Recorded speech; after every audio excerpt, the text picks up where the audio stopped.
सौतेली माँ प्रकृति का दिया हुआ अनमोल उपहार है, लेकिन जैसे ही इसके साथ सौतेला शब्द जुड़ता है, लोगों का मन नकारात्मकता से भर जाता है। हमारे समाज में सौतेली माँ को झगड़ालू और अपने सौतेले बच्चे को कष्ट देने वाली तथा अपने पति के कान भरने वाली समझा जाता है, लेकिन इस रंगीन दुनिया में रिश्ते निभाने वाले पर निर्भर है कि वह उसे कैसे निभाते हैं।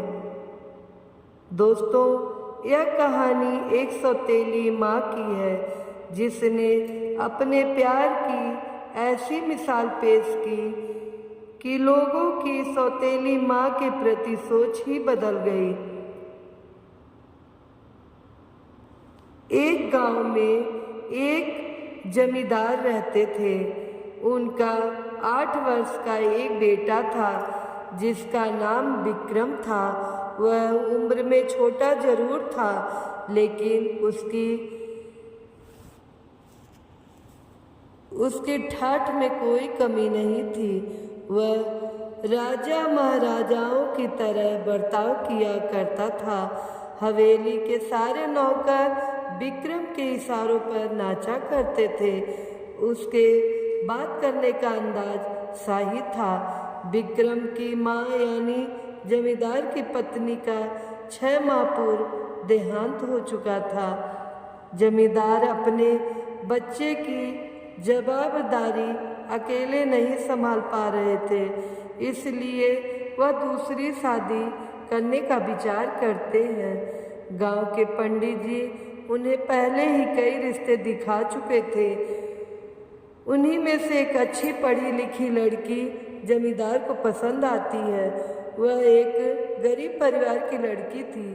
उसके पिताजी अपनी बच्ची के भविष्य के लिए एक बड़े घर में रिश्ता करना चाहते हैं और जमींदार एक बहुत बड़ी हवेली का मालिक होने के साथ साथ कई तरह के कारोबारों का भी मालिक था, जिसे देखकर लड़की के पिता एक बच्चे के बाप से अपनी बेटी की शादी करने को तैयार थे। दोनों की उम्र में लगभग 12 वर्ष का अंतर था।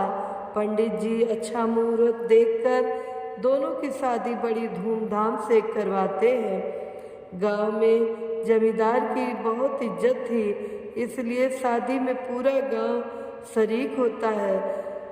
बारात में जमींदार का बेटा विक्रम भी घोड़े पे बैठा होता है। वह देखने में बहुत सुंदर था। बारात में सभी उसे देख रहे होते हैं, लेकिन विक्रम को अपनी नई माँ से मिलने की जल्दी होती है। बारात में सिर्फ वह उन्हें देख पाया था, अब वह उनसे मिलने का इच्छुक था। पहली बार अपनी सौतेली माँ के घर आते ही विक्रम उनका राशि स्वागत करता है। वह भी आते ही विक्रम को प्यार से गले लगा लेती हैं। जमींदार की नई पत्नी स्वभाव से बहुत शांत और सुशील थी। वह विक्रम को देखकर खुश हो जाती है। विक्रम बहुत प्यारा बच्चा था, इसलिए वह पहली ही नज़र में उसे अच्छा लगने लगता है। वह विक्रम को एक सगी माँ की तरह प्यार करने लगती है। विक्रम के जीवन में खुशियाँ आ चुकी थीं और अपनी सौतेली माँ के आने से विक्रम अपने पिता से भी ज़्यादा खुश था। उसे अब अपनी सगी माँ की कमी महसूस नहीं हो रही थी। उसका जीवन खुशहाल हो चुका था। एक दिन जमींदार सुबह सुबह बिना नाश्ता किए ही घर से निकल जाते हैं और दोपहर को वापस लौटते हैं, लेकिन बिना कुछ खाए पिए अपने कमरे में चले जाते हैं। कई घंटों तक जब उनके कमरे का दरवाज़ा नहीं खुलता तो उनकी पत्नी दरवाज़ा खटखटाती हैं। काफ़ी देर तक दरवाज़ा खटखटाने पर भी अंदर से किसी की आहट सुनाई नहीं देती। तभी वह नौकरों से दरवाज़ा तोड़ने को कहती हैं और जैसे ही दरवाज़ा खुलता है उनके पैरों तले जमीन खिसक जाती है। जमींदार फांसी के फंदे से लटक रहे होते हैं और उनके बिस्तर पर एक चिट्ठी रखी होती है। इतनी कम उम्र में बेचारी का सुहाग उजड़ चुका था।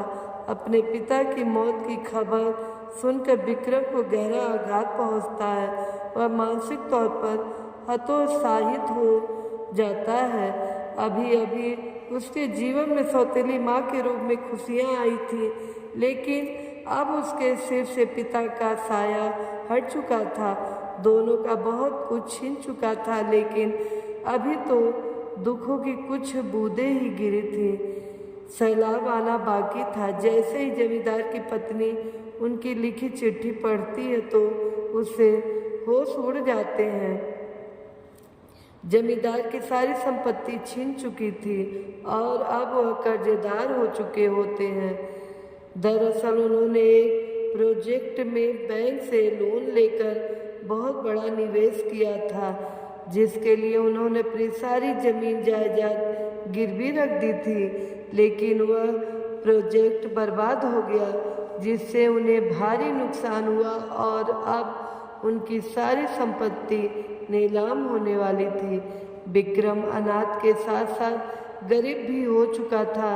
जमींदार की मौत के कुछ दिनों के बाद ही इनकी सारी संपत्ति नीलाम कर दी जाती है और इन्हें सारे कारोबार के साथ साथ हवेली को भी छोड़कर जाना पड़ता है। विक्रम और उसकी सौतेली माँ बेघर हो चुके थे। लड़की के पिता उसकी दूसरी शादी का विचार कर रहे थे, लेकिन वह अपने बच्चे से बहुत प्यार करती थी। वह उसे अकेला छोड़कर जिंदगी नहीं बसाना चाहती थी, इसलिए वह अपने पिता के घर नहीं जाती। लड़की के सारे रास्ते बंद हो चुके थे, लेकिन गांव के लोगों की मदद से उन्हें इतने पैसे तो मिल चुके थे कि वह कुछ महीने किराए के घर में गुजर कर सके। विक्रम की सौतेली माँ पढ़ी लिखी थी। वह शहर जाने का फैसला करती है और थोड़ा बहुत सामान लेकर अपने बच्चे के साथ बस से शहर चली जाती है। शहर पहुंचकर वह एक झुग्गी झोपड़ी में कमरा किराए से लेती है और वहीं अपने बच्चे के साथ रहने लगती है। घर का खर्च चलाने के लिए वह गली गली खिलौने बेचने का काम शुरू कर देती है और उसी से अपने बच्चे का गुजारा करने लगती है। विक्रम को गरीबी वाली जिंदगी पसंद नहीं आ रही थी। उसे खाने को 2 वक्त की रोटी तक ढंग से नसीब नहीं हो रही थी। कई बार विक्रम को कचरे से खाना उठा कर खाना पड़ता है। विक्रम के सारे ठाठ जा चुके थे और वह अपनी बेसहारा माँ के साथ शहर में दर दर की ठोकरें खाने आ चुका था। धीरे धीरे उसे गरीबी में जीने की आदत होने लगती है। विक्रम को जो मिलता वह वही खा लेता। विक्रम को रह रह कर अपने पिता की याद आती है, क्योंकि पिता की राज में उसे 56 भोगों से सुशोभित भोजन प्राप्त होता था, लेकिन आज वह एक एक निवाले के लिए तरस रहा है। एक दिन विक्रम रास्ते में किसी से खाना मांग रहा होता है, तभी रास्ते से गुजर रही कार में बैठा एक व्यक्ति उसे पहचान लेता है, क्योंकि वह कई बार विक्रम के पिताजी से मिलने हवेली जा चुका था। वह विक्रम के पास पहुंचकर अपनी कार रोक देता है और गाड़ी से उतरकर विक्रम से उसके हालातों की वजह पूछता है। बड़े दिनों बाद विक्रम से किसी ने उसके हालातों पर चर्चा की थी। अचानक विक्रम फूट फूट कर रोने लगता है। वह उन्हें अपना समझकर सारा दुख बयान कर देता है। यह व्यक्ति एक बहुत बड़े व्यापारी थे और वह जमींदार को अपना अच्छा दोस्त समझते थे, लेकिन व्यापारिक यात्राओं के कारण कई सालों से वह जमींदार से मिल नहीं पाए थे। जैसे ही उन्हें जमींदार की मौत का पता चला तो उन्हें भी बहुत बड़ा झटका लगा। वह विक्रम से कहते हैं, तुम लोग इस समय कहाँ रह रहे हो बेटा? विक्रम उन्हें अपनी झोपड़ी में ले जाता है और अपनी माँ से मिलाता है। वह उनकी कुछ मदद करना चाहते हैं, इसलिए कुछ पैसे निकालकर विक्रम की माँ के हाथों दे देते हैं। लेकिन वह खिलौनों से इतना कमाने लगी थी कि अब वह किसी का एहसान नहीं लेना चाहती थी।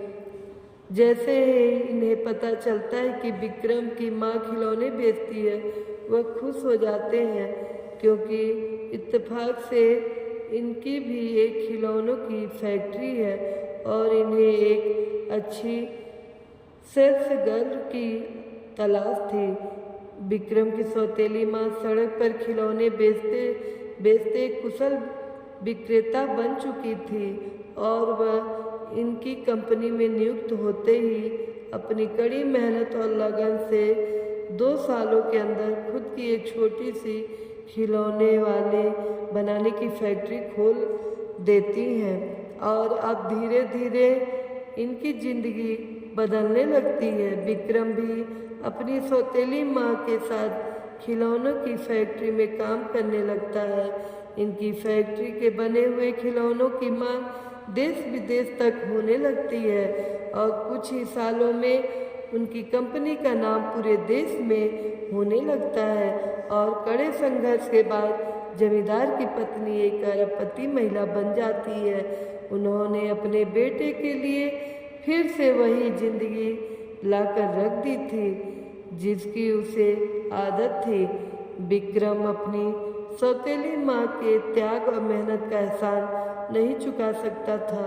वह अपनी सौतेली माँ को भगवान की तरह पूजने लगता है और गमों के बादल छटते ही खुशियों की बारिश के साथ यह कहानी खत्म हो जाती है।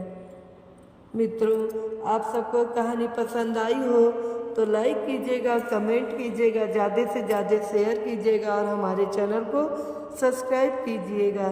साथ में बेल आइकन बटन को प्रेस कीजिएगा ताकि हमारे नए कहानियों का नोटिफिकेशन आप तक सबसे पहले पहुँचे। धन्यवाद।